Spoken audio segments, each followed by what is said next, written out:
ayah sebagai kepala sekolah. Nah, ini kayak mana gitu? Ngomong soal momong.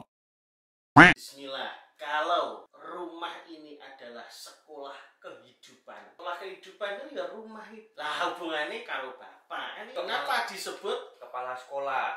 Bahwasanya kepala sekolah di sini adalah sebagai penanggung jawab. Oke. Ayah ini kalau di rumah itu seperti kepala sekolah, kalau di laut seperti nahkoda. Dia yang bertanggung jawab membawa, mau dibawa kemana? Mau dibawa kemana? Berarti nek gitu, ini bapaknya harus punya tujuan ini. Maka sebagai kepala sekolah, peran yang pertama menentukan tujuan keluarga. Apakah kehidupan yang islami? Apakah mau kehidupan yang serba hedonis? Apakah kehidupan yang pembelajar? Bapak ini penentu tujuan. Jadi bapak kepala sekolah. Bapak ini kudu jadi kepala sekolah. Nah, perannya kepala sekolah yang pertama harus menentukan tujuan. Bahasa keren itu harus memiliki visi. Mau dibawa kemana keluarganya itu. Langkah pertama berarti bapak mau nggak mau memang jadi kepala sekolah. Iya. Kalau sudah jadi bapak, otomatis jadi kepala sekolah. Jadi kepala sekolah. Ada nggak misi Pak Didum? Tujuan terbaik. Tujuan terbaik bagi seorang ayah yang ditetapkan oleh ayah untuk keluarganya adalah masuk surga sekeluarga. Ya kan? Pol itu ya. Oh iya. Pol. Kerjakan perintah semampunya. Tinggalkan larangan semuanya. Di dalam masuk surga ini. Insya Allah itu ya. Ya, insya Allah surga. Surga. Setelah menentukan tujuan, karena the bapak ini adalah the leader, itu setelah menentukan kabeh prajuritku dhewe meh mrene. Maka yang kedua bapak ini harus bisa mengajar, mendidik atau mengajari dan meneladani. Sebagai guru, istri dididik, diajari. Apa to dik kowe sing urung iso? Tak ajari. Ora tak seneni, ora tak salah-salahke. Tapi tak ajari, tak bimbing, tak ajari, tak contoni, tak bimbing, ya toh? Nek salah tak ngapura. Ngono. Anak-anak juga begitu. Contoh misalnya tentang wajibnya sholat, dijelaskan kepada anak-anak. Nah, bapak iki, kewajiban bapak mendidik yang pertama apa? Supaya kamu tuh jadi hamba Allah yang baik. Jadi hak-haknya Allah tuh dipenuhi. Contohnya sholat, ya toh? Ajarkan. Yang kedua, dicontoni. Kasih teladan. Sudut pandang anak-anak itu begini. Apa yang dia lihat itu lebih diikuti daripada apa yang Anda katakan. Jadi bapak ngekon sholat, ning bapaknya ora sholat. Lah kowe anak luwih nurut, meleh-melu ora sholat. Bapaknya ora sholat. Tindak tanduk bapak ini akan dicontoh oleh anak gitu. Ngomong ya iya, nyontoni ya iya. Nek wis ngomong, nyontoni, ngajari, nomor 3 ngelingke alias mengkontrol ngono kuwi. Nek bahasa pekerjaan ya berarti evaluasi gitu ya Pak. Iya, jadi kenapa kok enggak dikerjakan? Menjadi bapak itu pertama adalah perannya adalah menentukan tujuan. Terus tujuan sing sak mentok-mentok itu tujuan. Itu mlebu surga bareng-bareng sak keluarga gitu ya. Iya. Terus habis itu yang kedua adalah bapak jadi guru.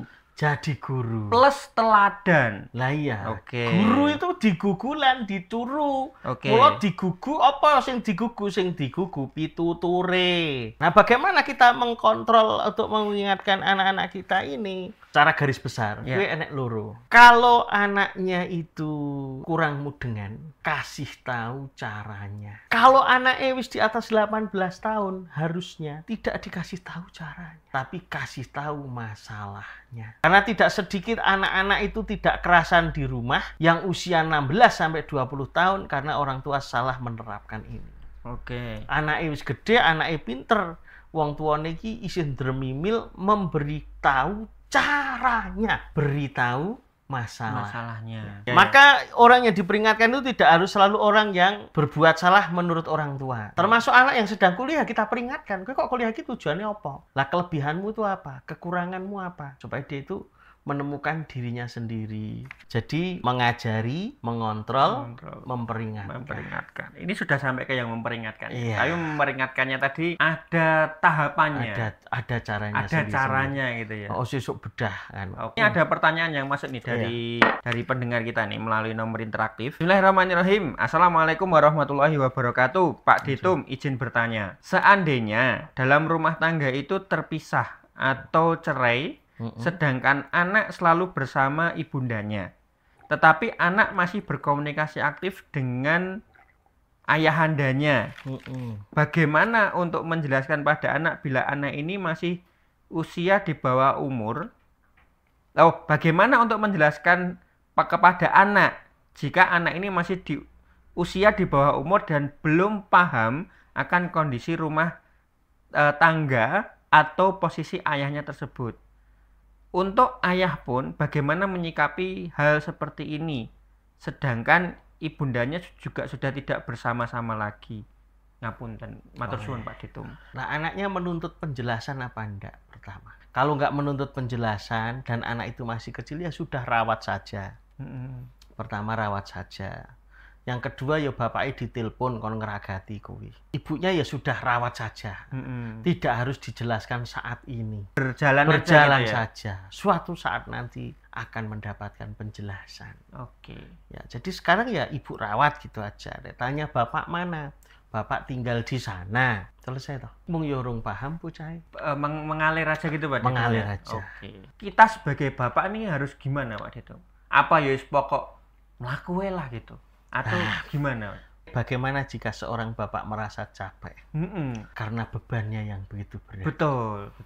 Gusti Allah kuwi enenge penyakit mesti enek obate. Nek bapak-bapak kuwi kesel, obate iki gampang. Angger cis balik tekan omah petruk anake sing cilik, anake seneng, bojone seneng, kesel ilang. Obat kesel bapak kuwi gendong anake sing cilik. Maka bersyukur seorang bapak. Coba nek dudu bapak kesel bali gendong sopo. Kembali ke rumah itu di situ ada berarti kurota ayun tadi ya Pak Ditum. Iya, maka kurota ayun itu benar-benar obat. Cukup dengan kurota ayun, kuwi stres hilang, semangat tumbuh.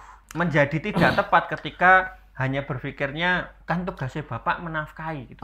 Jadi kurang tepat ya Pak Ditum ya. Lah nek bapak tidak melakukan 3 hal itu bagaimana Pak Ditum? Orang menentukan visi, orang ngajari, ya orang ngontrol, bekerja ngei dit. Ya maka kalau itu belum dilakukan ya berarti kewajibanmu sebagai bapak, tanggung jawabmu belum dikerjakan. Nanti akan ditanya oleh Allah Subhanahu wa Ta'ala. Semangat untuk bapak-bapak gitu ya. Ganjarannya oke. Jadi gitu kalau menurut saya jadi bapak itu jangan sampai lepas dari majelis taklim.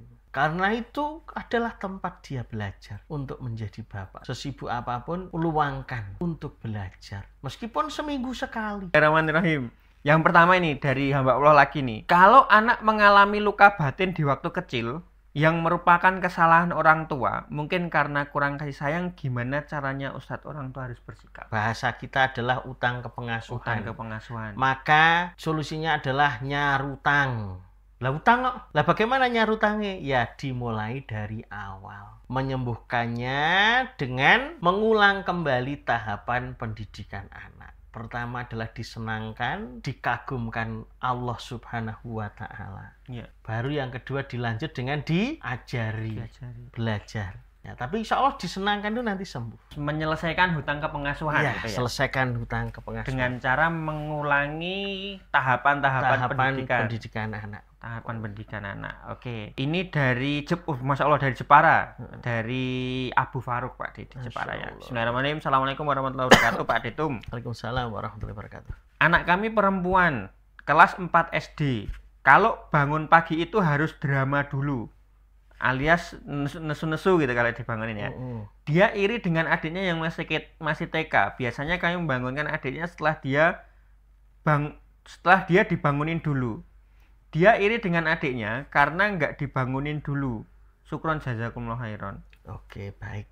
Kelas 4 SD dibangunkan, dia iri dengan adiknya. Iya. Maka bisa disebut di situ anak kelas 4 tadi raganya kelas 4, jiwanya masih TK. Karena kelas 4 itu sudah bukan wayai iri dengan adik. Kelas 4 itu berarti kira-kira usia sudah di 10 tahun. 10 tahun. 10 tahun ke atas ya. Kan 10 tahun kan wis ora egosentris harusnya. Harusnya. Tapi karena dia masih iri dengan adiknya, berarti dia itu sebenarnya jiwanya masih TK. Berarti ini tapi tubuhnya wis SD. Ya, berarti ini ada tadi hutang kepengasuhan tadi. Nah, maka perlakuannya samakan dengan perlakuan yang TK. Mesti wong tuane sing ora trimo. Iya. Lho yo ora iso wis gedhe kewajibane mosok padake adine. Ngono ya. Cobalah Pak, sebulan pertama ini samakan perlakuannya dengan adik. Ini bukan perkara menyamakan, tapi perkara menyelesaikan egosentris si kakak. Menyelesaikan gitu ya, egosentris si kakak. Nah, salah satunya dengan menyamakan. Tapi cara lain juga ada yang bisa ditempuh. Contoh, iming-iming hadiah. Ajak tidur lebih awal. Tidur lebih awal. Disenangkan gitu ya. Disenangkan. Dari Bapak Imron Rosyid ini. Assalamualaikum warahmatullahi wabarakatuh, Pak Ditum. Afan mau tanya, bagaimana kalau anak tidak punya ide? Bagaimana menumbuhkannya agar tumbuh ide? Proses anak tidak punya ide itu kan perjalanannya panjang. Ya. Salah satunya orang tua yang terlalu banyak menyuruh dan mengarahkan, mendominasi, itu salah satu bagian penyebab anak jadi tidak punya ide. Karena anaknya jadi robot, apa-apa dikongkon, apa-apa diatur, ora dikai pilihan. Akhirnya potensi kritis yang ada di dalam otaknya itu layu. Nah, bagaimana menyiramnya? Sering lontarkan pertanyaan. Apa, mengapa? Jadi sering beri masalah. Itu yang pertama. Yang kedua, beri keleluasaan dia untuk berekspresi dan bereksplorasi. Anak itu butuh eksplor. Nah, yang ketiga, ya kan, jangan banyak disalahkan. Gitu, Pak Ditum? Gitu. Insya Allah. Itu nggih. Ngomong soal momong.